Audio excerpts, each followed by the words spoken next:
I'm going to do it on my end. Okay, yeah, because yeah. Oh, and by the way, I see people with their hands up. Are your hands up because you're voting or because you had questions? For example, Sandy Dunning has you have your hand up, Sandy. Were you just voting to approve the vestry minutes or the meeting minutes? Yes. Okay, all right. Okay. I think Ignore okay, that. thanks. You're taking advantage of all the processes that we have in this. Okay, cool. All right. Back to you, Adrian. Thanks. Okay. All right. Now we've remembered to record. Yeah.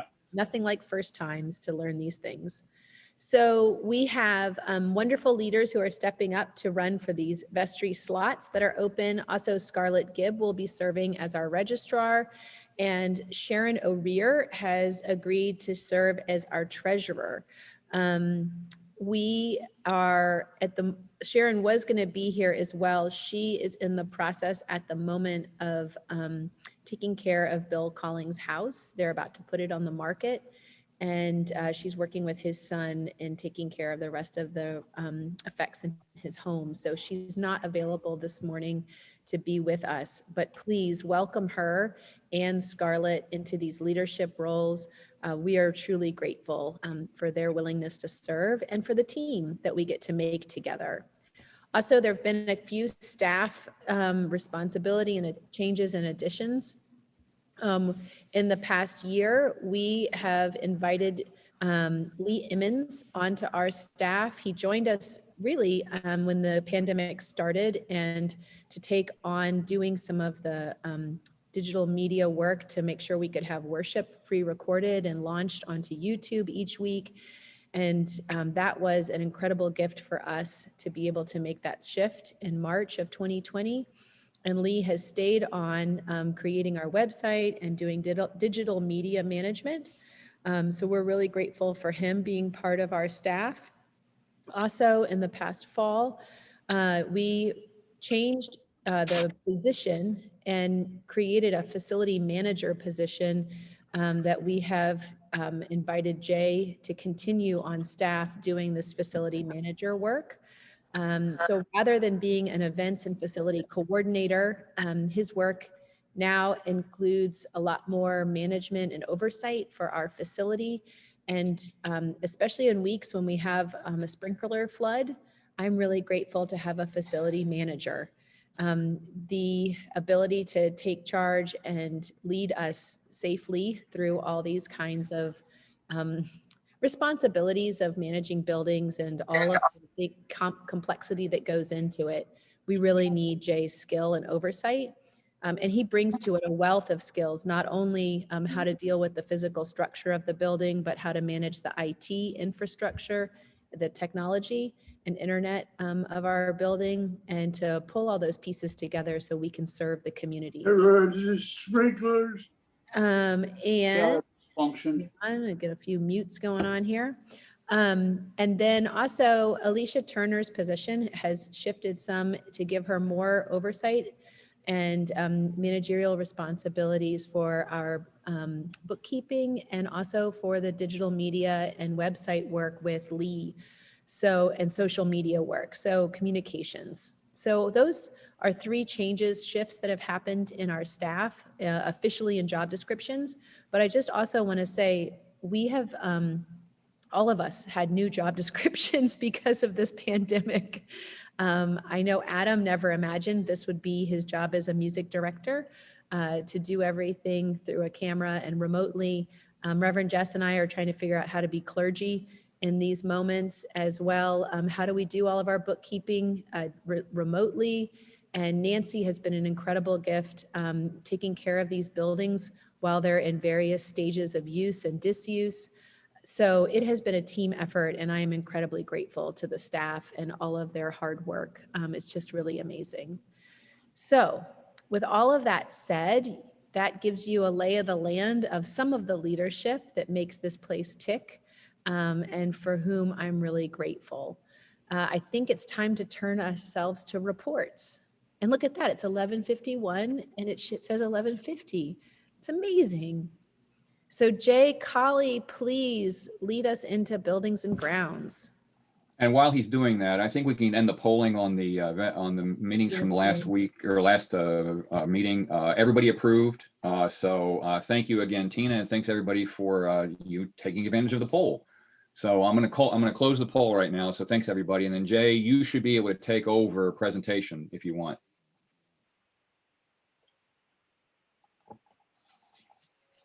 Let me stop sharing, and then you should be able to take over there. Okay, there you go.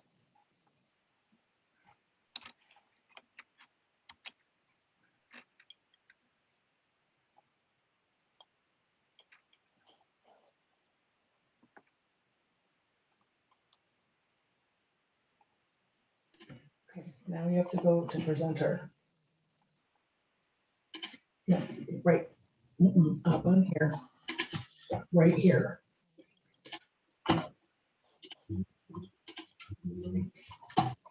All right, let's try this again. I think. Is it up now? Does everybody have it? Yep. Looks great.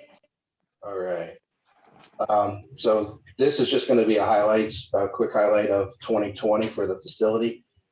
Obviously, I think everybody's aware now we had the Great Hall sprinkler failure. For those that don't know or do know, we're involved in the original construction of the building. The Great Hall, the top half of that building is a dry sprinkler system, meaning that there's no water in any of the sprinkler heads sitting up there. So at this point, it's unknown what caused the failure. It was a single sprinkler head in one of the closets that failed. The preliminary thought is it could have been a little bit of water sitting on top of the pressure valve, on top of that head up in the attic space. Obviously, the attic is not a conditioned space, so it potentially could have frozen and caused that one head to fail. The water ran for about 33 minutes total. And like Mother Adrian's email said, it ran across the entire Great Hall and then down into the lower floors, causing a fairly extensive amount of damage. Probably, I don't want to speak to a dollar amount, but these are some of the pictures of the aftermath and ServPro being here and kind of what we all went through getting it cleaned up. ServPro is still in the building today, I believe, Adrian. They still have some fans and stuff around. They have stuff here, but I haven't seen people. But yes, everything's still torn up and all the fans are still here. Okay, that's good. No people there means that they finished tearing out the drywall and removing and opening fixtures and all that good stuff for what they need to do to finish the actual drying process. So now we move from that into kind of the next steps. ServPro should have most of their stuff out by tomorrow. Guardian Fire came Friday night. They removed the failed sprinkler head and capped it.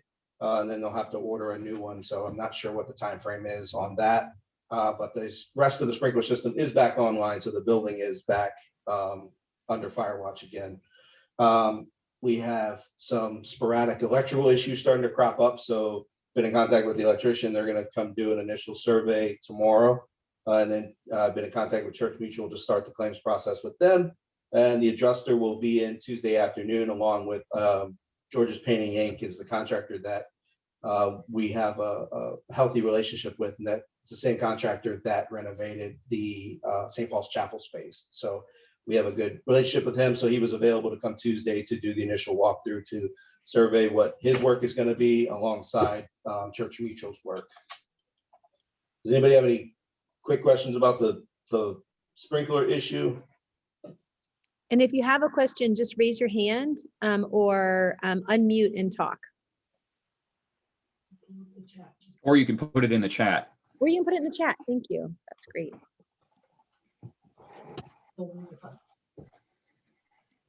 I'm scrolling through faces. We look pretty good.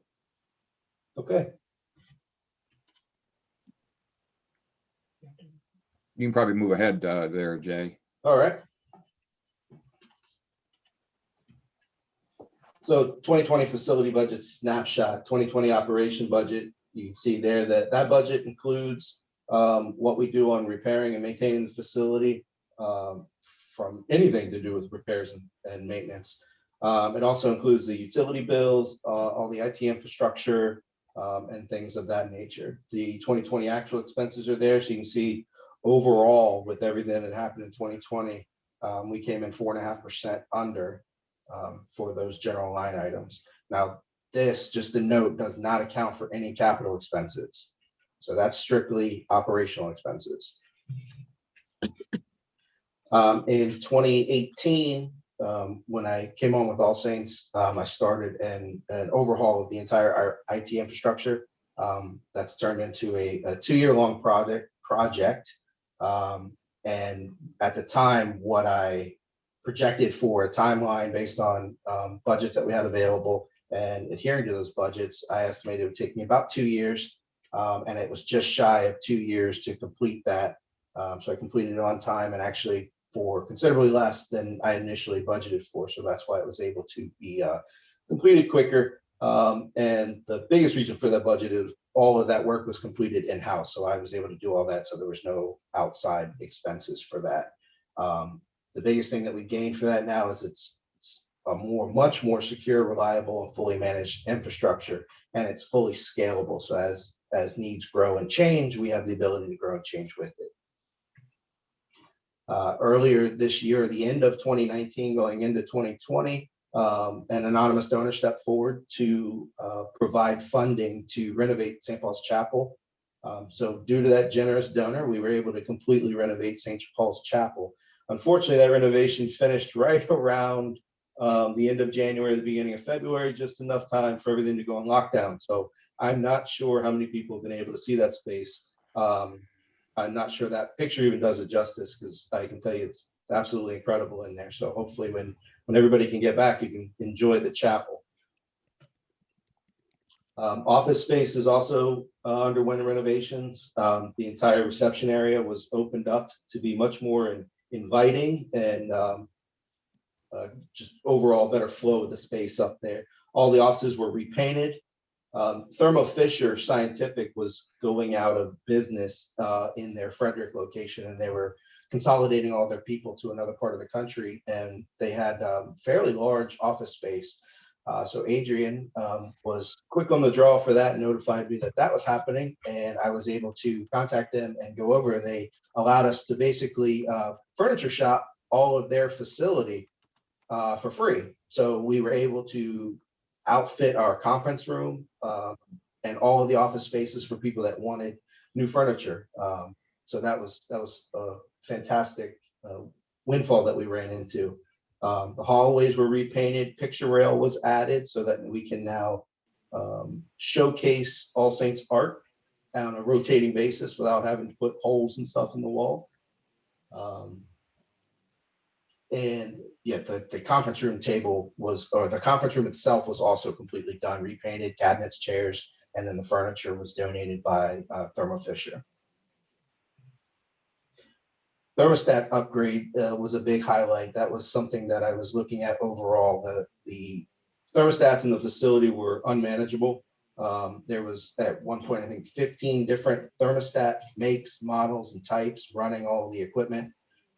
They all operated independently, and they all had different settings that you had to know and adhere to. And the biggest thing was there was no remote control over them, meaning that they were unruly to manage in an energy savings perspective. So I did some extensive research and cost analysis. Emerson has an amazing product. So after the investment and expenditure of having those switched over to the new thermostats, Emerson projects a 23% energy savings. And I can tell you, we have already exceeded those numbers. It was a pleasant surprise. So now it's fully automated that we can maintain and remotely maintain those thermostats. So it was completed by September, and then it was the return on the investment is already paid off. 2020 was the 100-year project of redoing the roof on the historic church. That slate project was very, very large and expensive endeavor, but we went through and did our due diligence with talking with multiple companies. S&K Roofing by far had the most appealing bid for us, and those were not done in a vacuum of different quality products and things like that. It was all the estimates were like products with the Del Carmen slate being selected. The project began in August and took about 4 or 5 weeks to complete. And surprisingly, there was very little interior structural damage to the church. It was all surface damage. So it was high time that was done, and it was done at a good time. So that's complete this year. As we've all know now, we are doing this annual meeting by stream. So one of the other things that was done was to how can we provide a robust streaming experience to the community. We did have basic streaming services that I had set up back in December, January 18, 19, and this was just an expansion on that to increase the quality. We went about selecting contractor or looking at contractors to solicit bids to see what that would cost. After doing a cost analysis with all of that, it was determined that I could actually do the work myself at a significant reduction to those bids. And then I do want to publicly say thank you to Mike Vaughn. He came in a few days and helped me actually run all the hundreds of feet of cabling that we had to run. I don't know if he's on today, but if he is, thank you, Mike. Overall, that project savings came in at around 60% of what it would have cost to have contractors come in and do both of those spaces. So both the Great Hall and the historic church are fully stream capable at this point. And those are the grand highlights from 2020 that we were able to get through this year. So if anybody has any questions, comments, I'll take them now. Thank you, everybody, for allowing me a couple minutes of your time. And as always, if anybody has any questions at any point, feel free to reach out to me. My contact information is on here. And not just after this, but any time in the year, if you guys have questions about anything. My desk is right there in the church and anybody can reach me. Thank you, Jay. If folks do have questions, you can type them into the chat, or you can unmute and talk. We've got like 1 more minute. We're doing really great on time. I'm so grateful. So if there are any questions, just throw them in there and I can read them from the chat, or we can move ourselves along. I'd just like to thank Jay, and I think it was an awesome success. I second that, Wayman.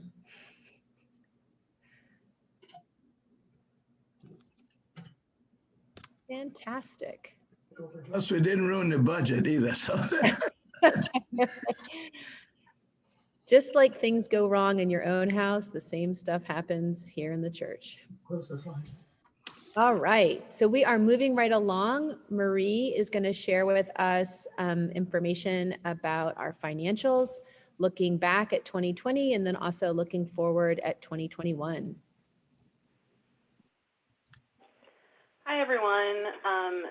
Let me thank you for giving me the opportunity to speak today and I'm going to try and stay in my time. So this presentation, again, is split into 2 parts. It's going to be a recap of 2020 and also focus on 2021 budget and the unique challenges we face in 2021. In this presentation, I've also included just an update on the financial goals that we identified in 2020, as well as our transparency update. I might not get a chance to touch on those, but we'll make this presentation available later as well. So first off, 2020 financial recap. We're going to discuss budget, actual, and the challenges that we faced. So the budgeted income for 2020 was $943,577. We have 6 main sources of income here at All Saints. Plate and pledge, which made up $560,000, approximately 60% of the income. Budgeted use of facilities at $34,000, which is about 4%. Other offerings, which include church, school, flowers, initial giving, and holiday giving, made up about 3% of the budget at $24,500. Investment income made up $317,274, which is about 34%. Fundraising was planned to be 5,000 with making up less than 1%, as well as other income was set at 2,600, and that also is less than 1%. Going into this year, we did not anticipate COVID, and so this budget did not include the revenue from the PPP loan that we took in 2020. The projected expenses for 2020 were $927,752. There are four main types of expenses in our operating budget, which include the diocesan pledge at $117,000, which is about 13%. I apologize, I just lost my screen. We can still, Oh, sorry. Sorry, it disappeared on me, and I wasn't sure. I apologize. Thank you. There you go. So diocesan pledge was $117,162, which is about 13% of our budget expenses. Ministries were at $57,000, which is around 6%. Operating was $175,000, which is about 19% of the budget. And our largest section includes was personnel that we budgeted for, which was $578,000, which is about 62%. I just want to make a point that does include like contractors as well. So I just wanted to be clear about that. So we started the year anticipating a surplus of $15,825. So how did we do? 2020 was a really challenging year, but these are the results that we have. So our actual income was $912,000, which is approximately $31,000 under our budget, which equates to about 3%. This means that we accomplished like 97% of our goal for 2020. So I think that's pretty good given the year that we had in 2020. So the makeup of that income, plate and pledge was $481,000, which made up we accomplished 86% of our goal in those categories. Use of facilities was greatly impacted by the building being closed.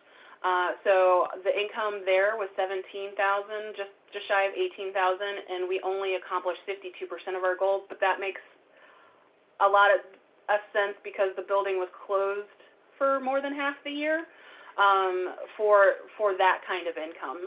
So I think that's pretty on point for where we should have been. Other offerings were also impacted. That includes holiday giving. I think that was the greatest one in that category that was impacted because we weren't physically together. So we pulled in just shy of $2,500, and we only accomplished 10% of our goal of our budget for that. Investment income was $316,600. That was 99% of what we had budgeted, so we were right on track for that. Fundraising, we did not do additional operating fundraising during 2020 based on the economic situation that we're currently in nationally. Other income that was brought in, the net of that is $94,000. Which is way above what we anticipated for other income, and that is mostly because of the PPP loan. We took out a PPP loan to make sure that we were able to continue to support to fund the staffing and wouldn't have to reduce our staff levels during the pandemic. We weren't entirely sure how long we were going to be impacted by the pandemic and having to socially distance and having the building locked down. But we wanted to we needed the staff to be able to get through this time, and we wanted to be able to have the funds available to do that. So we, under the recommendation of the diocese, applied for the PPP loan and received it. We currently are in the forgiveness process. We've submitted our application, but are still waiting for official approval. We believe there's a high chance that it will be forgiven, and that will reduce the liability on our balance sheet. Actual expenses for 2020 were $858,800. That is almost $70,000 under what we budgeted for. That means we spent 93% of what we budgeted. Some of the cost savings we were able to find in 2020 was the Diocese of Maryland allowed congregations to reduce their contribution to their pledge, and the vestry approved doing that. So we only spent $105,000 on the diocesan pledge, which is a 10% saving. Ministries, we spent $25,000, so we were at 3% of that makes up about 3% of the expenses for the year. That was a savings of 44% from what we had budgeted. Operating was $155,000, which is approximately 18% of our expenditure. We had a savings of 11% based on our budget. Personnel, like I said, we took out the PPP loan, which allowed us to maintain our staff. Also, it allowed us to bring on Lee Emmons and make adjustments to compensation for the folks whose job descriptions had changed. So we did spend 99% of what was budgeted. That 1% under is because we continue to have the open vacancy for Great Hall, assistant director. So the actual surplus ended up being $53,000, which is $37,000 more than we anticipated. But again, that is due to the PPP loan as well as the cost savings that we found through expenses. So we had some really unique challenges in 2020. Primarily how to stay church while social distancing. There were financial and logistical challenges with that. Pledge and plate were impacted due to challenges with mail coming in, as well as getting a team together to do counting and how do you count while being social distance, as well as how do we reduce risk to COVID by reducing physical money coming into the building. So additional challenges we had were just plate and pledge because of the economic impact. Some folks were able to get their pledges in and others were not. Plate was reduced because of not physically being together. Facility use was also reduced because of access to being able to rent the facility. And then I already discussed the PPP, and then the other challenge we had was actually for capital expenses, and that was when we went into 2020, we had planned on a grant to cover the roof, and that grant fell through. But we were able to find resolutions for many of these problems, which included improving infrastructure and services, including technology, which Jay spoke about already in the AV project, bringing on new contractors, videography, and digital media, and that is Lee Emmons. Tidely, we introduced Tidely to encourage and reduce physical payments, paper payments like checks and cash to help reduce risk of transmission of COVID, and just expedite the receipt of funds. We also took out the PPP loan, which should be converted to a grant to help soften the blow and meet the needs that we had to cover the staffing that we had during that time. And then we had an amazingly successful Raise the Roof campaign. We had a very generous, anonymous donor who matched in that campaign, and through that campaign we raised approximately 50% of the cost of the roof, more than 50% of the cost of the roof. So that meant that the money that we had planned on using, the Owens estate, we got to use less of it, which allows surplus or funds to be available in the capital improvement fund for future use. So 2020 operating budget and challenges. So there's a few things that are going to be different. One thing I wanted to say really quickly is that if you are looking at the annual report, this information has changed because there was a formula error in my Excel. So even though I'm good at Excel, even I can make mistakes, and I do apologize. For 2020, the vestry has taken a different approach to meet our unique financial needs for the year. Vestry has approved a quarterly budget based on projected incomes and expenses throughout the year. Quarterly, to cover the present shortfall and projected plate and pledge contributions, the vestry is approved to apply the full surplus from 2020 for use in 2021 budget. The surplus will be used to fill the gaps in the first and second quarter, but as you can see, that does not cover all of Q2. So if you see at the bottom of the screen here, there is an anticipated $15,000 deficit in Q2, which is April through June. Q3, we do see an increase in expenditure, but that's based on projection on program year prep and implementation, as well as Q4. We maintain a higher level of expenditure based on admin activities and anticipated admin activities. So the total annual that we anticipate at this point, this is based on pledges as of February 17. Plate and pledge is $441,000. This is down $40,000 from last year's actuals. Use of facility, we're anticipating approximately $20,000 to come in. Other offerings, we're anticipating $9,500.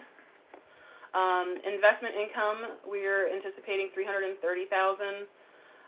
Other income, we're anticipating $56,000, and that is most of that is the surplus from the prior year. Marie, I So think, for- can you scroll us down? Yeah, to- we're over. No. Can you scroll us down to the next slide? We just can't. Oh, it's the capital budget. Never mind. Okay, I'm good. I was like, oh, Going. Keep you're good. going. I was like, I'm not there yet. So total income anticipated is $856,000. That is approximately $55,000 less than we brought in actually in 2020. Expenses, again, for this year, the diocese has allowed for a slight reduction, and the vestry has decided to accept that reduction in pledge, and so we are anticipating $112,000. Ministries, we're anticipating $48,000 in expense. Operating, we are anticipating $188,000. This is a bit higher, but it has to do with the new costs associated with digital media and like having the online campus. Personnel also increased because of the contracts that we have and the adjustments that were made for personnel this year, and that equates to $610,000, with bringing us to a total expense of $959,000. So this is a 12% increase over 2020. That's what we're anticipating, but we also anticipate having more use of the facility and providing more ministry through a continued digital campus. We can go to the capital budget. Like I said, we had, because we did such a great job with Raise the Roof, it allowed funds to stay into the capital improvement funds, which is actually going to cover 100% of the anticipated capital improvement cost for the year.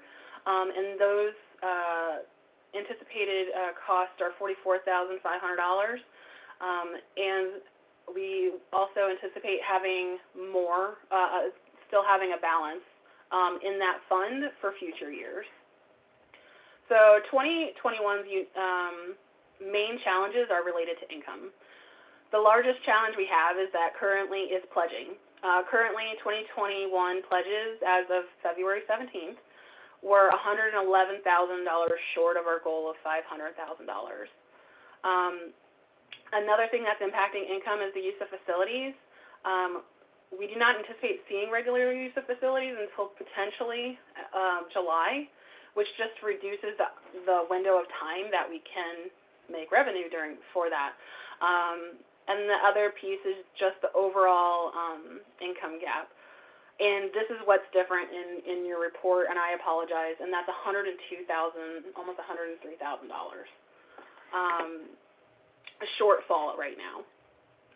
Something I wanted you guys to understand is kind of the pledge composition, and we talked about this last year as well, just to give kind of people an idea of how giving is here in general. So as of February 17th, we had 155 pledges, which is 31 pledges down from last year.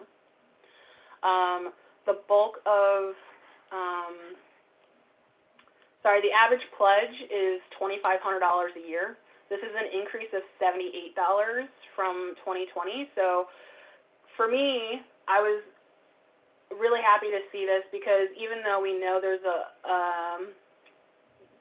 definitely issues in the economy right now, and some folks are out of work, or their income has definitely changed.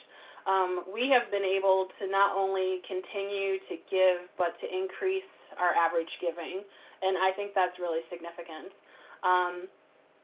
52% of current pledges fall between $501 and $2,500, and then additional 37% are over that. So I just wanted to point out how amazing that really is, especially given our current economy right now. And I very, very briefly am going to touch on so here's a graph for everyone to see, and then this is the gap that we have to overcome for this year to make our operating budget work. And this is just a quick update of our financial goals that we had set out last year. Some things that we have to do, like we've had to adjust our goals for plate and pledge based on where we are right now. These are more realistic expectations while still maintaining future goals of $50,000 increase every year, as well as the capital improvement funds increasing. We had hoped to reduce the endowment draw from 6%. This budget currently has endowment draw continuing at 6%. Unfortunately, the gap we have just didn't allow us to reduce that draw, but we did not want to immediately go to increasing it because that went against our goals here. We aim to have a balanced budget. Obviously, right now it's sitting at a deficit, but it just means we have work to do this year to work to try and make that deficit smaller or have a balanced budget. We had went into 2020 with a hope to pay off the mortgage. Because of the unique challenges of last year, we chose not to do that. It was not the most cost-effective option for us at the time. So we will slowly just continue to pay off that PNC mortgage as scheduled currently. We entered 2020 with a deficit of $31,000. Like I said, for 2021, we are using the surplus from last year, so we are still carrying this deficit from 2019 after this year. And then really quickly, we are still very committed to transparency. We think it's extremely important, especially for this year financially, for everyone to be really aware of what is happening. You'll continue to get weekly pledge updates. You'll continue to get quarterly financial reports, which will now also include updates regarding any adjustments to the quarterly budget that vestry approves. And then we will continue to have quarterly executive teas, which will give you an opportunity to discuss questions, concerns, and hopes and possible solutions for, one, filling the gap, but also completing mission here at All Saints. So that concludes my presentation. If you have any questions, please let me know. I see there's a lot of chat happening, and I did not get to follow. That's okay. We're answering it as it comes in. Thank you very much, Mark. Yep. I'm not sure who's next. Oh, I think it's Mark and Dan. Oh, it's me and Dan. Okay. All right. Well, this is a quick plug. Just to say, first of all, thanks to everybody for all your pledging. I think as Rosie put in there, we're an amazing congregation with a bunch of ones, and I'm pretty sure that was supposed to be an exclamation point. So thanks, Rosie. That's a binary exclamation point. So just, but you see, we have $102.7 thousand deficit or shortfall in income. And so, and the other thing too is last year we had a large decline in income, but not an equal decline in expenses. It was probably more like 3 to 1, if not more. So this is the point where we say, if you guys can, possibly give a little bit more, that'd be great. The Budget and Finance Committee is working on closing that gap, and without trying to hit the endowment any harder than we already are. I think there was a chat that said this is in the global pandemic, this is probably a time to do that, which is something that we'll be talking about to the extent we need to. We're also hopeful that we'll be back in person sometime this year, so that we'll be passing the plate around at some point. But and Marie put up there some really interesting statistics. She also did this last year on how little it takes to close that gap, depending upon how many pledgers we have. This year, the good news is that the $388,000 came in from, I believe it was almost 185 pledges. I don't know, Marie, if you know the numbers exactly, but we kept the number of pledgers pretty close to what it was last year, and just people dropped it a bit, given that we're in the middle of a global pandemic, which doesn't happen but once every 100 years or so. So it is a bit of an anomaly. So that's basically it. The stewardship committee is cranked up to be working on stewardship efforts. But among all of it, it's going to be, reaching out to our pledgers and asking them to maybe dig a little bit deeper to the extent feasible. So Dan, did you want to add anything? Yeah, it just seems like we're at an inflection point in 2021. We've come through a pretty dark period, but All Saints has come through and expanded stewardship. You can see the direction our clergy is taking us, reaching out literally nationally. So we all have the option to make contributions, and maybe I'm sure we're all looking at worthy causes in addition to All Saints. But this year, just consider All Saints is reaching out into a lot of and spreading light into a lot of dark places with fighting, for racial justice, financial equity for kids who are homeless, working with the immigrant community. And this all happened right in the middle of COVID, and it's going to continue. And apparently we're reaching out all the way across North America. So this is an investment in your community, not just All Saints. And thanks, Dan. So this is the Dan Mark 1-2 punch, just to say, please give. That's it. From your senior warden and one of your vestry members. There was a question in the chat asking about whether Tina or Marie's presentation would be made available, and the answer is yes. We'll send it out with a link to get it off of the church website, as all the other presentations that we've made today as well. So, so with that, let's move to the next part of the agenda, which is our deacon, Kathleen, and Kathleen Smith-Jones, and Linda Miller are going to talk about outreach. Can I just add a thank you to Marie? This is Wayman. I didn't do it on chat. I'd rather just do it verbally. Thank you, Marie, for a fantastic job. Thank you, Wayman. Indeed. Thanks, Marie. We're going to miss you. I'm still going to be on budget and finance. She's not going to be able to get too far away. Yeah, I know. Release her into her work and her family. Yep, really. Thanks again, Marie. It's been fun working with you. You and Tina both. I really enjoyed it. So anyhow, all right, Linda and Deacon Kathleen, you're next. I just want to tell you, I was ordained in June, and the first person I met at All Saints was Linda, and she said, "Oh, by the way, I'm going to have surgery on my foot, and I'll be out." And so the next day I was at on the parking lot collecting stuff for Centro Españo.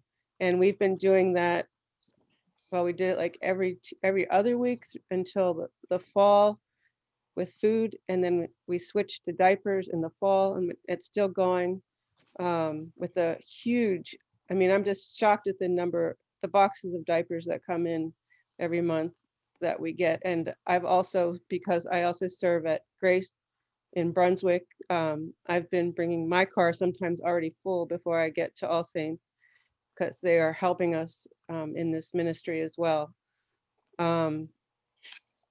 We also did the Frederick Community Action Agency food drive a couple of times, and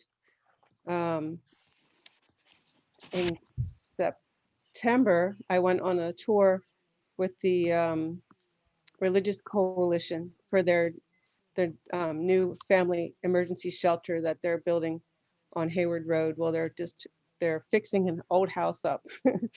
But currently they get like they can do 2 to 3 families at a time, and they have to move out during the day and change where they are every week. And as you can imagine, that's very difficult for family life and students trying to study. So they're trying to build this structure that people could stay at, 10 to 12 families.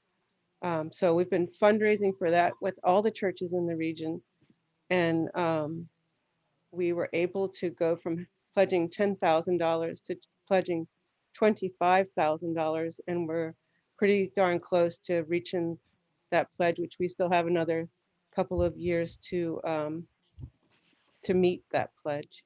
So I thank you all for your generosity in that effort, and I ask you to keep considering that as over the next year or two as we continue to fundraise for that. Linda, help. Okay. Thank you, Deacon Kathleen. In Mother Adrian's sermon this morning, she finished up with reading Saint Benedict's Rule 1 of having an attitude of thanksgiving. And like in a pandemic, it just seems so amazing that there is an attitude of thanksgiving, especially around outreach, and the fact that God sent Deacon Kathleen when God did has been an immense blessing. Also, when Mother Adrian spoke about what makes us come alive and relationships, when I look down at the list of organizations that we have been invited to enter into relationship with, every single one of those organizations, whether it be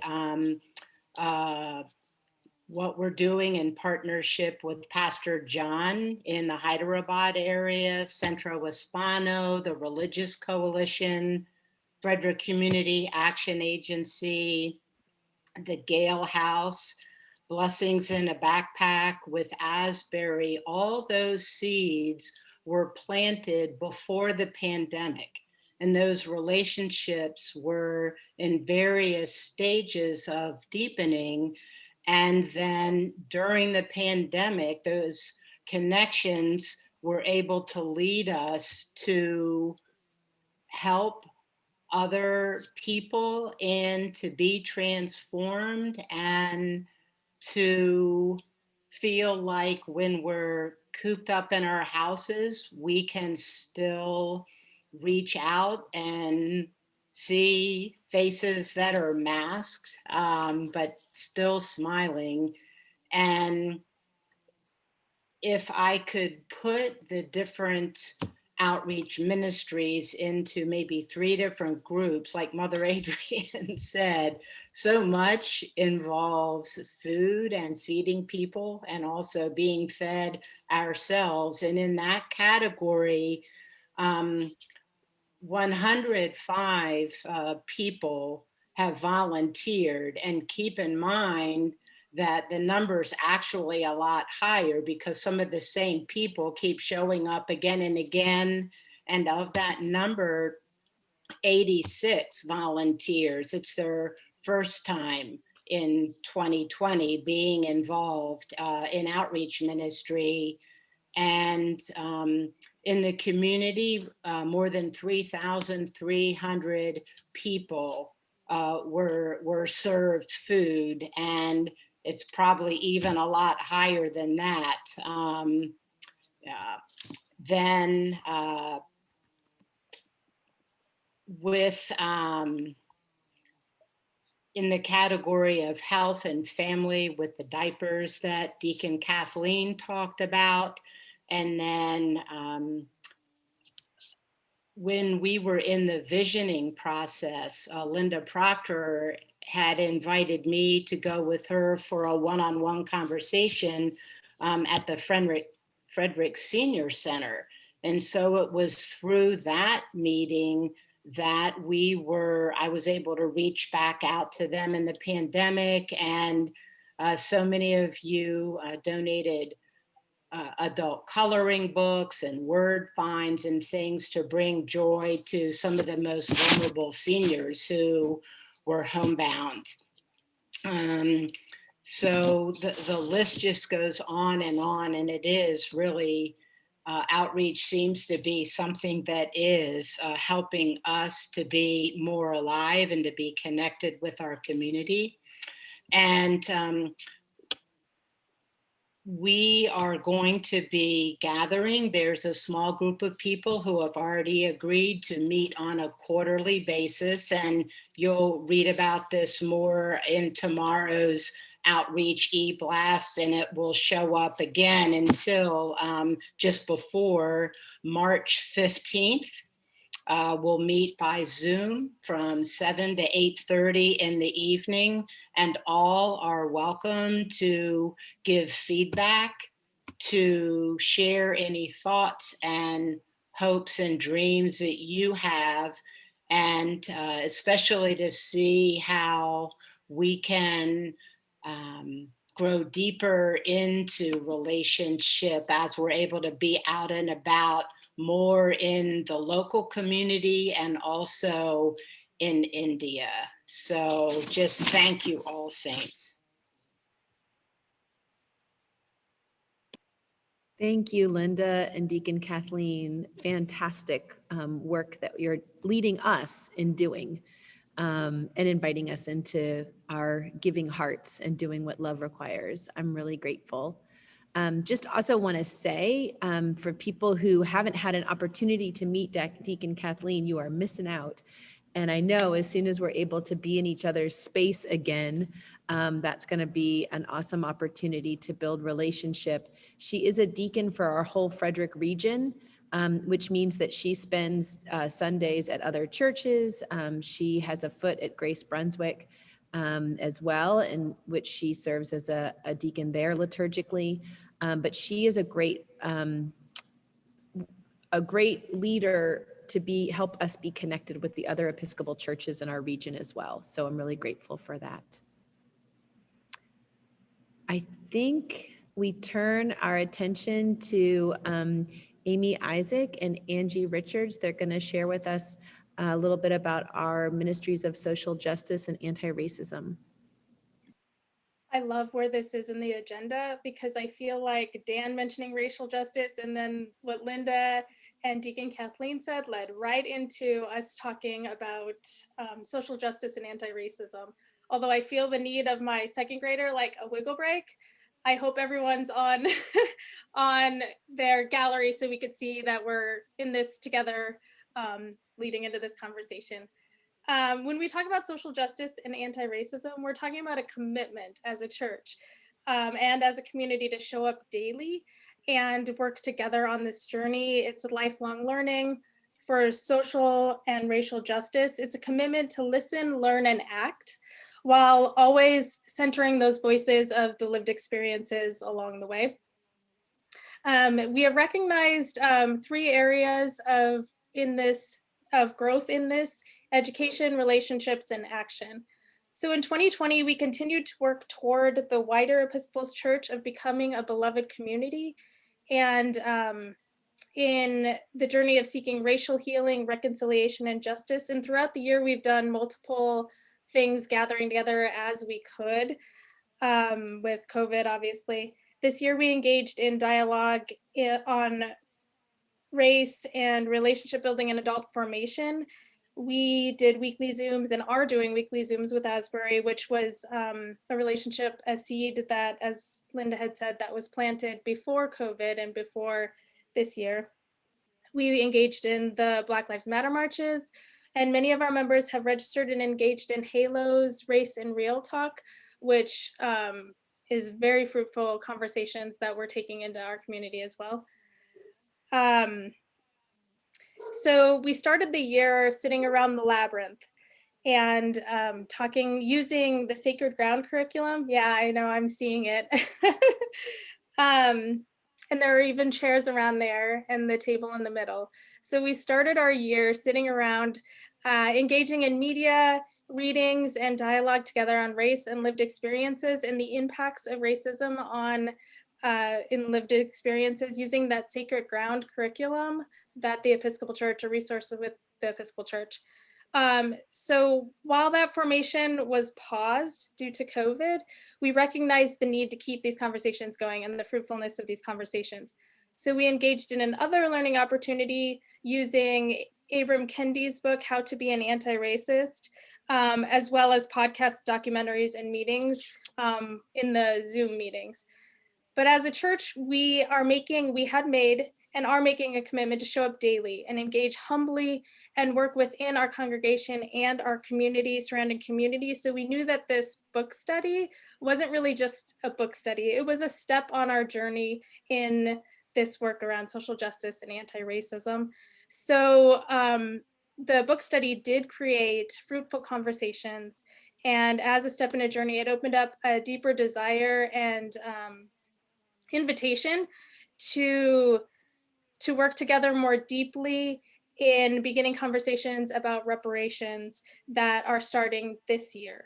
So that's a brief overview of what we've done and where we're going, and the commitment to this lifelong learning and journey that we are in this together. So I'll let Amy talk us through some of where these conversations, with these conversations and where we're going. And I don't see her little square, but she'll pop up here.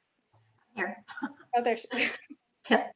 So Angie spoke a little bit about where we've been in the space of social and racial justice, but I want to spend a little time dreaming with you and considering how much further we have left to go. So there are 2 ongoing ministries that are full of the Holy Spirit right now and just ripe with potential. We're really excited.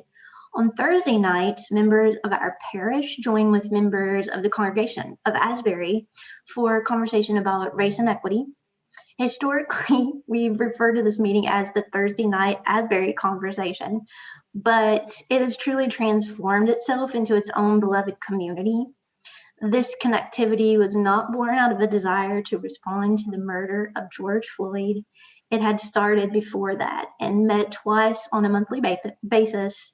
After the murder, Mother Adrienne and Pastor Groover increased the cadence of that meeting to once weekly. Since then, members of other faith communities have joined, and the group continues to grow and seek to build new and loving ways to build a reconciled community of hope. So in 2017, this church participated in Sacred Ground discussions and explored concepts surrounding the topic repairing the breach in community. And fast forward to 2020, when the Maryland Diocese made a public commitment to fund $1 million towards the reparations for slavery and racial injustice. A group of All Saints parishioners have gathered together to discuss what that might look like in our local community, inspired by the diocese, but also informed and moved by our own parish journey over this past year and seeking to heal those broken spaces. So those members have been conducting one-to-one conversations with members of African American community to understand more about that brokenness and individual perspectives on reparations, which almost always leads to a separate conversation about reconciliation too. So I find that these conversations live into the heart of my own theology, because really it's just tell me your story, talk to me about your pain, dream with me about a better world for you, and how do we love this? How do we make this love to right? And then this group collectively discusses our findings as we pray and discern ways to be God's love in action. How can we repair and restore and build bridges? So as we talk, learn, and seek to understand, the possibilities of work in that space to be done are limitless and full of hope. So a couple of invitations. Join us with Asbury on Thursday nights while we fellowship and reach out to listen and draw a larger circle around God's holy community. And if the work of repairing, rebuilding, and restoring calls to you, join our reparations team. If you're shy and you're not sure about jumping into the deep water with those one-to-one conversations, that's okay. We can find a place for you, and there's work to be done. If you belong to a community of color, we would especially like to have you join us. All perspectives and backgrounds are needed and welcome as we move forward with this work together in the name of God's love and inclusivity. Thank you both. Thank you so much, Angie and Amy. You're getting thanks in the chat as well, and I'm seeing some hand clapping. The leadership for outreach and for social justice is just been on fire this past year. And that tells me that the Spirit is working. And I'm so grateful for your leadership. So yeah, lots of good thumbs up. So yeah, lots of work that's coming up for us in 2021. And we are so excited. And Amy and Angie mean it. If you want to join them, and all of us that are working on that weekly, daily, please definitely check in and get involved. And the same thing for outreach ministry. Thursday parking lot is a little bit like Sunday church, and everybody comes in and gets to see each other. And so yeah, there's wonderful ways for us to rub elbows and shoulders as we do this work together. I'm going to turn our attention to Reverend Jess, and I think she's going to share with us about our children and youth ministry and where we're at. Thank you, Mother Adrienne. Yes, it's been a year. So after everything happened and shifted last March, we very quickly shifted youth and children formation as well, providing 12 weeks of weekly children activity videos, as well as weekly youth group over Zoom, and monthly children fellowship. We had a few months of children fellowship, and then we broke for the summer and turned all of our attention to creating a first ever virtual VBS, which was amazing, and huge thank yous to Angie as helping to be camp director for that. And then of course, June helping me put together 50 home bags of all the materials for such an activity. It really was the highlight during a very challenging time. I neglected and did not mean to skip over. We also had a youth-led service for Pentecost, which was a wonderful to hear from our inspiring youth during that time. And then over the fall, we clergy leadership decided we were not going to try to launch a typical program year in a very atypical way. And instead, we intentionally started a process year where we did a lot more discerning and intentional focus of our energies. And so instead of resuming those weekly children videos and youth group, we took September off, hoping for families to adjust to the new school schedule. And then in October, I started a family formation team, really trying to look at the holistic view of how households develop and sustain faith, and that family way first, and then are encouraged and supported by the faith community. And so out of that family formation team, huge shout out to everyone on that team, Angie, Paige, Scarlett, Leslie, the list goes on. The Rains helped out. Thank you, everyone. We created our Advent activity calendar, and also our Xmas pageant, our Christmas pageant. Huge thanks to Rebecca for finding that really creative script. And so that was our first ever virtual Zoom pageant, which I hope you all really enjoyed the fruits of that labor. And then in this year, we have been working on those Lenten bags that so many take and received. I'm really glad that y'all participated in that and were able to receive those into your home and be a part of your Lenten journey. We are doing weekly children's Zooms during Lent, as well as weekly youth group Zooms during Lent. And I am looking forward to what the future holds. We will have a youth-led service later on in Lent, which will be a nice hybrid of a youth preacher and celebrant in person, and then also some recorded pieces that will be submitted by youth. So I'm very grateful for all of Jay's work with the AV system and technology, and to be able to have that capability. That was a huge high priority when we were having those conversations last summer about what do we need, what is hybrid worship going to look like when we come out of pre-recorded worship into live stream. And then looking ahead, so we're hoping to have some type of in-person camp experience. That is yet to be determined. We cannot just go back to, oh, we can be in person at Claggett again. That's not yet possible with the continuing unfolding of the pandemic. Just logistically isn't possible at the time. So stay tuned for what that will look like and how that will take form. But I am very passionate about holding something that will be fruitful for our community, for what is really one of our largest intergenerational faith formative experiences that we have. And then I invite you to wonder, to dream, to pray about what the fall holds. We do not need to nor want to just go back to the way things were, right? We have been changed, and the possibilities are endless, and we have a wonderful opportunity to reshape how we do formation, how we hold formation, how we engage in programming.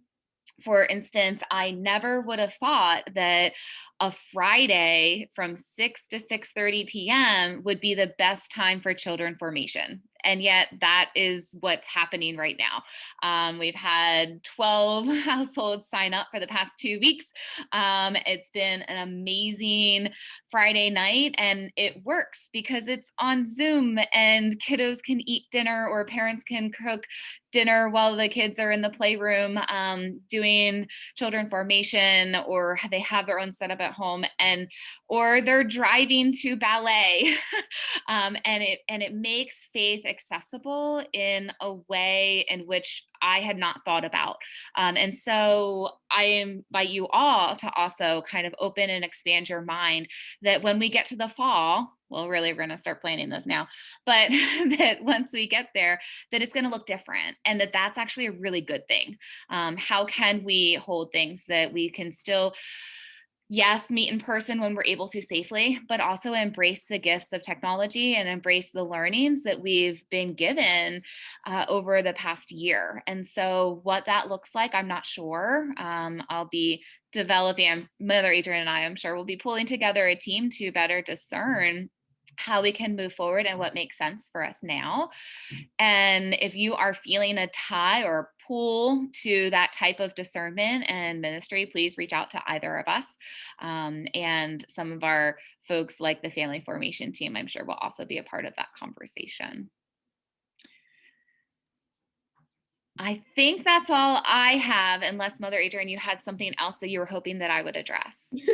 No, you covered it all. I was actually just looking, I think Alicia raised her hand, but then I think it was an accident. Okay. So her hand went right back down. I just want to say it's really great to see you all, even in the squares, even just, for some, like it's your name. I get it. It's just, yeah, it's lovely to see you all. And we do long for the day that we can be back and experience in-person worship together, and to be able to have that creative energy that comes with being physically present and brainstorming and engaging in ministry together. It's a different kind of creativity and energy. And so I appreciate how everyone has hung in there and endured and still shown up and logged on and signed on and watched the videos and comments. And I really appreciate that. And And so thank you. Thank you all. It's been a wild ride, but we really are in it together. Yeah, thank you so much. And the team that you've been able to gather it's really been an amazing gift. And Can I say something? yeah, please, Tommy. I was just thinking that some of the things that you videoed, Reverend Jess, with your family kind of reminds me of, it's so accessible like Mr. Rogers was. Really, really beautiful. And I just want to, even though I don't have small children anymore, I found that really wonderful and beautiful and hopeful. Thank you, Tommy. I really appreciate it. And that is one of the gifts, right? We can make things accessible to the whole diocese, to our whole community, beyond. Church is more accessible now than ever. And that's a great thing. It also involves a little bit more intentionality now more than ever, right? People have to sign on. They have to click that link. They have to. But with our persistence and with our continued social media presence, we can be in that scrolling screen, right? And to have our invitation to engage and to be called into ministry and to serve and to do what love requires. So thanks. Thanks. Reverend Jess is like a natural in the on the screen for all of those videos. It's totally amazing to me. So your energy is contagious and you are an internet influencer. I want to turn things over to Lee. He's going to share with us a little glimpse at our new website and let us know where we're headed with that piece of communication. Sure. So we're in the home stretch of the website, and let me just share my screen here. Oh, it just went away. 1 second.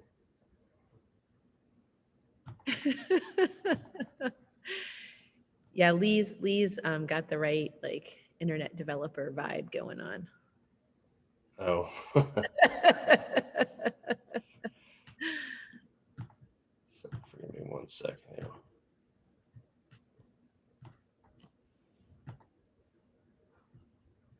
Here we go.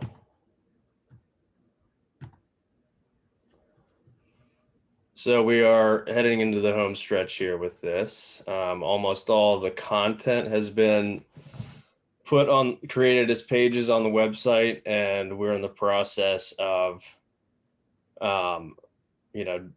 Alicia and I are going through and making adjustments to the different pages and different layouts and looking for bugs. And then we'll have once all that is taken care of, we'll have a process of doing all of our technical due diligence to make sure that putting the new design on the current URL goes smoothly, and checking all the boxes for that. But the homepage is pretty well dialed in here. Excuse me. You can see we have a video header that speaks to the church and the people here, and we have some pods here to our main objective is to build out the second campus of the church. So in the event that the building has to be shut down, church doesn't stop, and people are able to find everything they need here. Because there's much less opportunity, obviously, to go in and talk to people and get your information from actual staff. So we want as much as we can to be available and easy to find, easy to use. So right away, people can come to the homepage to find the live stream, and this will have the actual live stream link that hasn't been populated yet, but links to Facebook and YouTube. You can download your bulletin here. For COVID information, you have a pop-up that with embedded widget, keeping you up to date about exactly what the status of everything is in the area and what we might be looking at. MailChimp sign up so that people can stay connected. And then the articles that or the information in the MailChimp emails will then lead to landing pages and articles here on the website, so that so you'll be able to just check back here and look at, what are the latest updates. These articles obviously need to be updated, but you'll have a roll of the most recent communications we have. And these will be throughout the website on, like if you go to the Love in Action page or the stewardship page, you'll get the posts or updates that are related to each one of those areas. And we have our Love in Action section, encouraging people to pledge. And then we have these key values that then will go to corresponding pages of some of the most important things that All Saints stands for. Another thing we have here is a mega menu to make it to further help people, because user experience and making things easy to find is really the top priority that dictates the design. So people will be able to hover over these different categories and easily find the areas that they're looking for. Worship service times, have all this spelled out for people. Again, the live stream and links to where you find the live stream will be throughout the website. And we've used a lot of the imagery and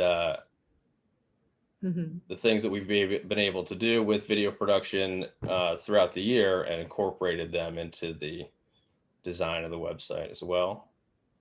Lee, there's a question in the chat that I'd love for you to address that Sure. how will various ministries be able to update their pages?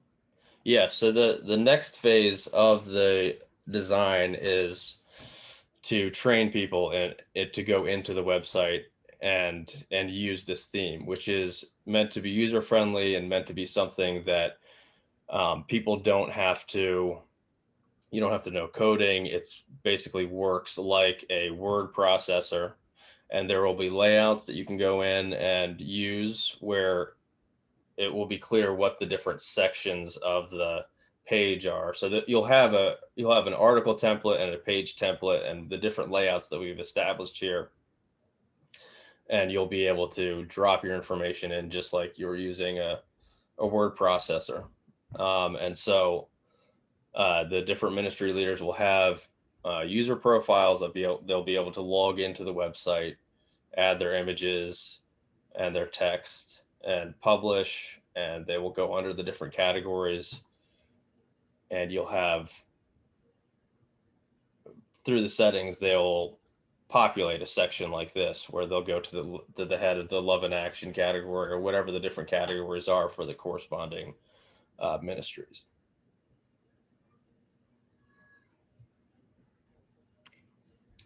Any other questions? Yeah, other questions for Lee? You're getting a lot of looks awesome, fantastic job, exciting. Cool. Yeah. We're really looking forward to the ways that we think we can make it seamless between the email, the web page, social media, so everything will drive people back to the web page. And then we're able to kind of gather community in that space. So yeah, thank you so much for all your hard work on this and for being our digital co-pilot in this whole adventure this past year.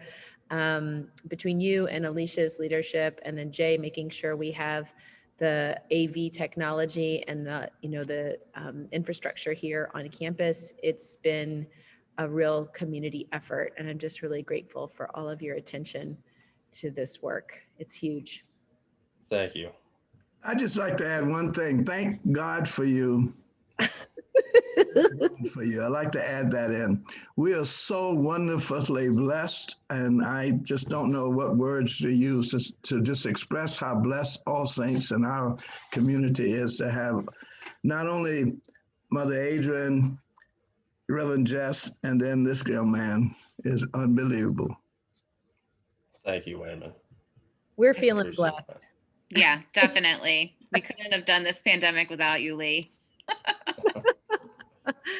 So we are at 1:06, and Tommy and I need to talk to you all for a moment about looking towards the horizon, and then we will announce our vestry slate. Have I got that right in terms of the agenda? I think we're still on track.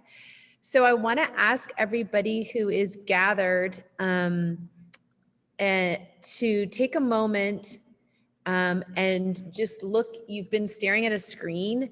I don't know if you have a window or anything in your room. I want you to just like lift your head up, look towards the sky, stop looking down, realize that there's a world out there and a horizon. In this pandemic, it is really easy to get focused down onto a specific patch of earth or your attention. And the same thing happens here in the church. But we are a community of discernment. And All Saints has been doing the work of discernment actually ever since I got here. I think me coming here was part of your discernment work. When I met the search committee, you all already had that charism of doing the work of discernment. And we're a community committed to figuring out what is God's mission and how can we be a part of it. So a big piece the last 4 years has been raising up people discerning a call to leadership, either in ordination or as lay leaders in the church, really listening to God and saying yes when God calls on them. We have had a ridiculous number of people go through the ordination discernment process, and that work has been changing us as a community as well. And so not only have individuals been discerning a call to ministry, but also All Saints as a church. The whole church has been discerning its call to ministry. And this work is Genesis work. It calls us into a new being. It calls us to become who God sees us as. It's an opportunity to say, yes, Lord, here I am, send me. And then God gives us a new name and sends us on our way. Sometimes we have a limp if we're like Jacob, but we have these experiences of becoming more ourselves and more who God knows we are called to be. So the whole Episcopal Church has been trying to equip people to do this kind of work. We recognize not just here at All Saints, but across the country, what it means to be church is changing. Unfortunately, the church changes kind of like on geologic time, and what's happening in the world around us is moving a little faster. And so sometimes we find ourselves dinosaurs, and what's actually happening in the midst of us is like a technological revolution. So the Episcopal Church has been working on that, on how to create the new genesis of new communities of Episcopal Church, and then also how do we equip churches to do the work of redevelopment and renewing churches like ours that have been around since 1742. And so they've been calling these two efforts, Genesis for new church plants and Genesis 2 for redevelopment work. And we have, at this moment, a really unique opportunity because we're doing both of these Genesis works at the same time. We have Genesis New Episcopal Community Planting going on, and we've engaged in the redevelopment work with the National Church. This is not something we planned on, but it is something that's happening for us right here in the moment. So I'm going to turn things over to Tommy to talk about the Genesis 1, and then I'll close us with the Genesis 2 work. But both of these things are looking towards our horizon. You're up, Tommy. Although you're looking frozen. Tommy, are you frozen? I can't tell. I think he is. I'm going to continue, and then when he gets unfrozen, we'll jump him back in. Yep, I think he had to pop out. He'll come back in. Mark, look for Tommy to re-emerge. I think his internet connection was spotty. So I'm going to skip forward All Saints has been in the process of doing discernment work about what's next. Before the pandemic, if you can remember back then, we engaged Rachel Cornwell and a group to talk about visioning for the future. And part of that visioning work was to do one-on-ones, to do community conversations inside our church and outside our church. And that work of visioning ran us right in to the pandemic. And so in the midst of the pandemic, we started imagining our future. What were we learning in the midst of the pandemic, and how were we becoming the church that we were visioning before the pandemic, but we were learning new things about ourselves. So that visioning work that was happening actually really did a good job of setting the stage for this Genesis 2 work. Because in the midst of the pandemic, the National Church, the presiding bishop's office, began to invite people every Tuesday at 2:00 to join together with Tom Brackett and with Steve Matthews, two guys who have been doing incredible work in church planting, to talk about how our congregations were being challenged to be renewed and redeveloped, especially in the midst of this pandemic. And so every Tuesday at 2, I would go to this little oasis with folks from all over the country checking in and talking about what they were learning, what they were being challenged to do, and how the church was changing. And so in the fall, it became clear that as our vision work had come to a conclusion, we were being invited to this Genesis 2 work. At the same time, Tommy and another team of people have been on a Genesis 1 adventure. When we got to the end of the fall, I invited a team of folks here at All Saints to join me in this Genesis 2 work. And so I have a little team of people who are now meeting with me and meeting with other folks who are going to be joining us from around the country to do this revision and renew work, imagining the church that we're becoming. So Lane Gregory, Angie Richards, Scott Richardson, and Randy Query have joined me in this work. And Jill Browning, sorry.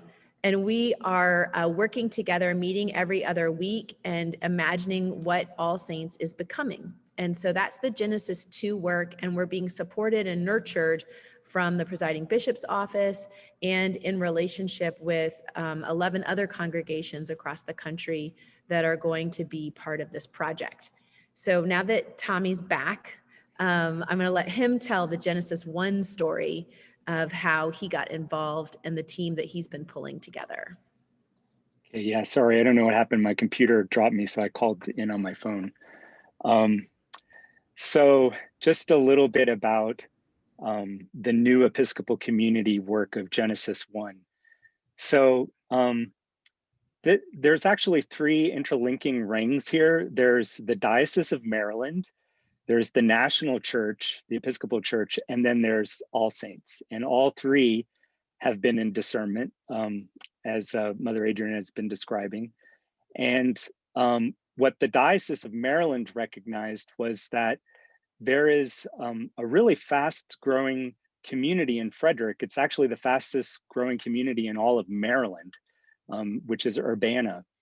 And in Urbana, there are no Episcopal communities. There's a chapel there that has been, that's no longer consecrated, that was, in the 19th century, an important place of worship. And there's a cemetery there, which has names on the headstones that are also the names of streets or the names of farms around here. But that chapel is no longer an active worshiping community. Mount Zion, yeah. So the diocese recognizing this need, perhaps, or entering into this question, is there a call for All Saints and the Episcopal Church to come alongside God in Urbana to see what's happening there? This whole process sort of took shape. Genesis is very intentional about leadership in this work. And so they have a whole discernment process for helping people figure out whether they have a call to that kind of work. And so the diocese and Mother Adrian sponsored me as I was entering into this whole discernment process towards ordination to take part in that discernment work. I went to an assessment retreat where they kind of looked under the hood and poked around and, you know, looked at what sort of things motivate me and what my call in life is, what God is calling me to do. And they affirmed that. They said, yeah, this is something that Tommy is called to do, into this kind of work. I'm also very clear in my mind that it's not something that I'm called to do alone. I'm a person who likes to work in partnership with people and to work together. So I've been very fortunate to have a group of people at All Saints to support that work. And in the last 6 months, Linda Miller, Mark Diacampo, Laura Clark, myself, Adrian, and a consultant named Ken Howard have all been working together to discern whether God is calling us to work alongside in the community of Urbana. The last thing I'm going to say is just I want to put a little bit of meat on the bones of what new Episcopal community means, according to the Episcopal Church. So they actually take it apart, each part, new Episcopal community, and provide a little bit of definition.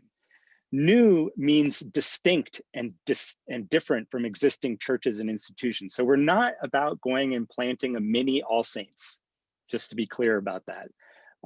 We're about looking at what's happening there in Urbana. What is authentic to Urbana and that community? And what are they really looking for as a community? And it should be new. It should be something that is really meeting the needs of that community. It's Episcopal though, so it's grounded in the faith doctrine and discipline of the Episcopal Church, right? So there's a certain Anglican tradition of which we all partake. The Book of Common Prayer, you know, that's something very particular to us, but there are many other things that have a Anglican and Episcopal flavor to them.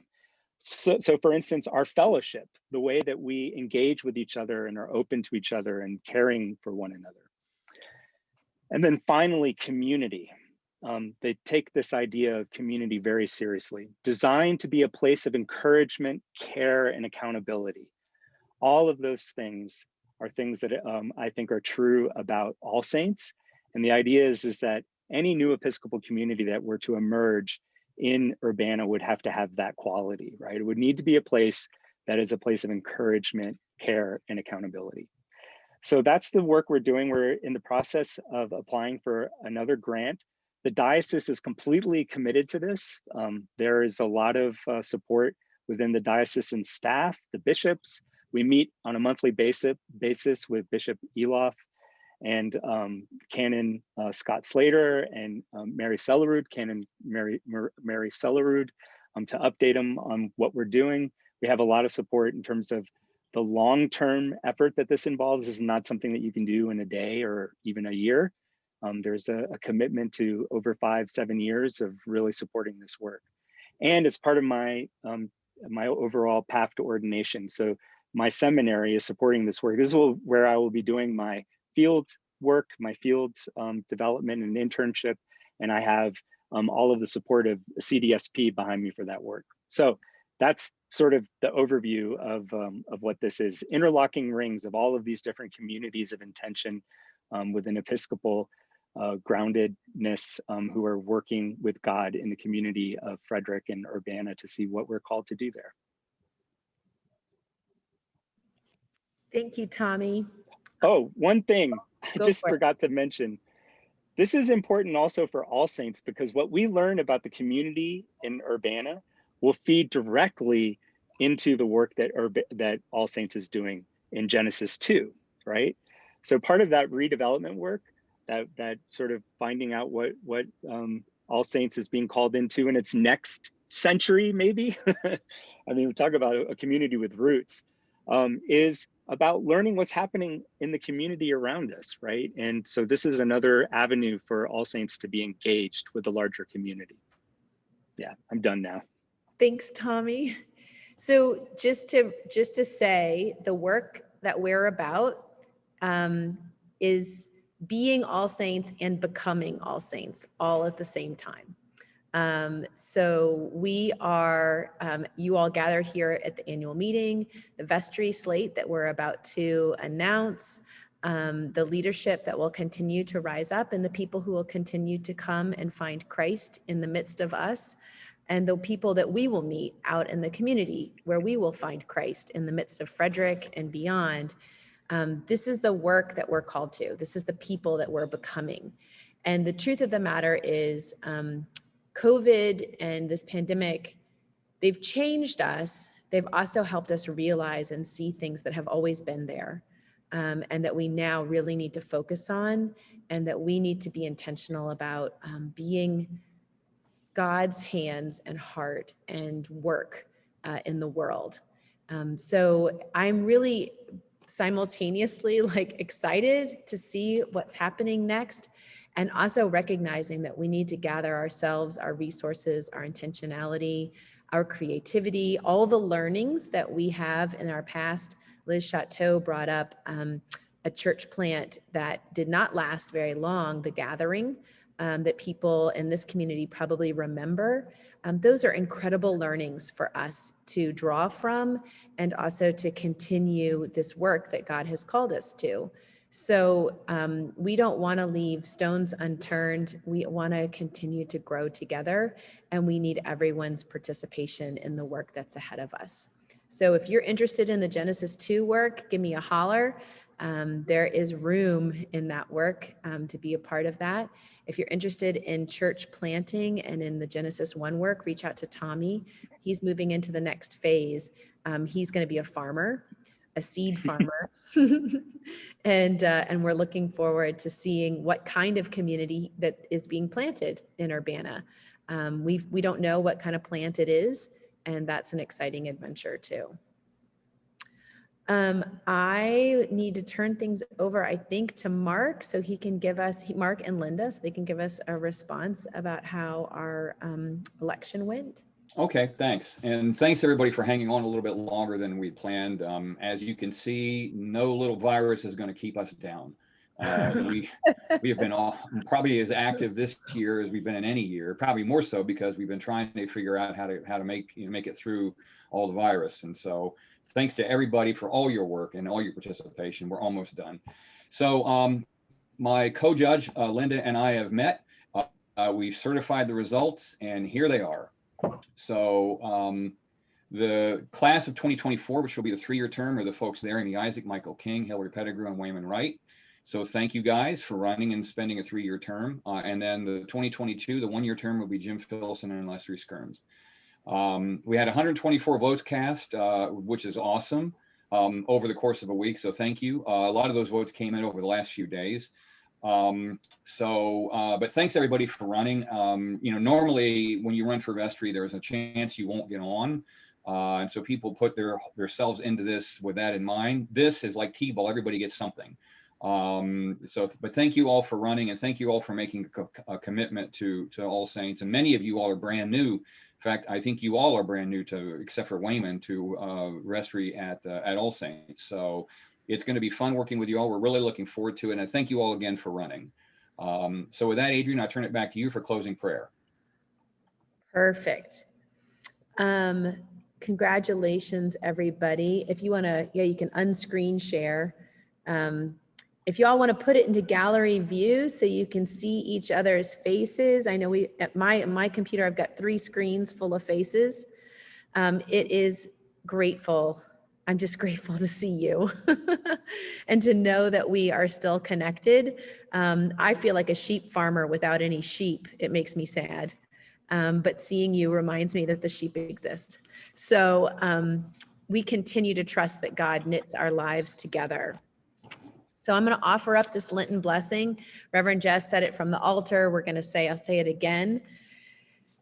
Just invite you, recognize that you are the body of Christ, and that we, Schrodinger's sheep. Yeah, I took that class. That's great, EJ. Thank you. Okay, good. Keep those sheep jokes coming. So take a moment and receive this blessing as you continue on your journey today. May Christ be in our minds, that we may see what is true. May Christ be in our mouths, that we may speak with power. May Christ be in our hands, that we may work with tenderness. May Christ be in our arms, that we may reach without fear. And let this be the season where we turn our faces toward the one who calls to us. Today and every day, return and receive the blessing of God. Parent, child, and breath of life be upon you this day and forevermore. Amen. Thanks, everybody. Thanks to all the leaders Thank and all you. the participants. This was a good meeting. Thanks all. I just want to thank our leaders. You guys did a fantastic job. Thank you, thank you, thank you. Thanks, Wayman. Thank you. Happy Sunday, everybody. See you all. Happy Sunday. Bye.